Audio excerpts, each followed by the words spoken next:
আসসালামু আলাইকুম everyone, welcome back লিমাস ডেইলি ব্লগ। তো কেমন আছেন সবাই? তো আজকে কিন্তু একটা সাদামাটা হাতে মেখে আমি খিচুড়ি রান্না করব, তো সেটাই আপনাদের সাথে শেয়ার করব। আর এই হাতে মাখা খিচুড়িটা কিন্তু খেতে অনেক মজা। তো এটা আমি কীভাবে রান্না করেছি চলুন দেখে আসি। তো এখানে আমি ভাতের চাউল নিয়েছি আর নিয়েছি মুগ ডাল আর মসুর ডাল নিয়ে একসঙ্গে আমি ধুয়ে নিয়েছি পরিষ্কার পানি দিয়ে। তারপরে এখন আমি একে একে সব মশলাগুলো দিয়ে দিব। এখানে আমি পেঁয়াজ কুচি, রসুন কুচি, কাঁচামরিচ কুচি, এখানে আমি আজ কোনো শুকনো মরিচ ব্যবহার করব না।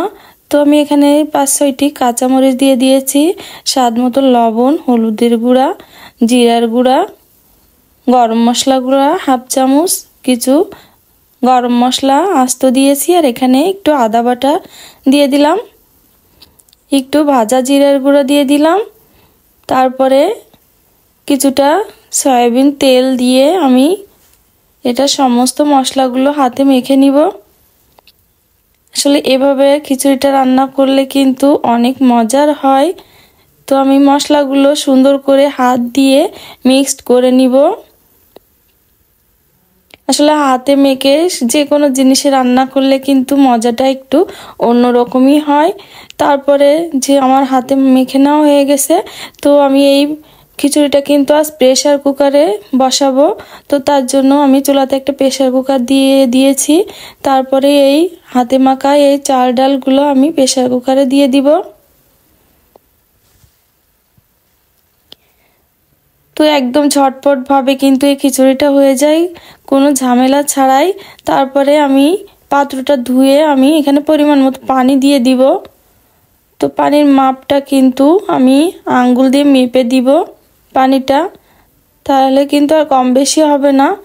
এই 2 কর একটু নিচে রাখবো আমি পানিটা, তারপরে ঢাকনা লাগিয়ে বাস আমি মাত্র 2টা সিটি দিয়ে নিব। তো তাতেই কিন্তু আমার খিচুড়িটা হয়ে যাবে। আমি চুলাটা জ্বালিয়ে দিলাম। তো হঠাৎ করে খিচুড়ি খেতে মন চাইলে কিন্তু আপনারা এভাবে ঝটপট খিচুড়ি রান্না করে নিতে পারেন। তো 2টা সিটি দিয়ে নিলাম আমি, তারপরে একটু দমে রেখে 5 মিনিট আমি ঢাকনাটা খুলে দেখুন এমন সুন্দর একটা স্মেল বের হয়েছে। তো অনেক সুন্দর হয়েছে। আর খিচুড়িটা দেখুন কালারটা, যেহেতু আমি কিন্তু কাঁচামরিচের খিচুড়িটা রান্না করছি, আর এই খিচুড়িটাতে কিন্তু কাঁচামরিচটা দিলেই বেশি ভালো হয়, কালারটাও সুন্দর আসে। আর দেখুন কতটা ঝরঝরাও হয়েছে। তো একটা প্লেটে আমি এখন কিছুটা খিচুড়ি কেটে নিব।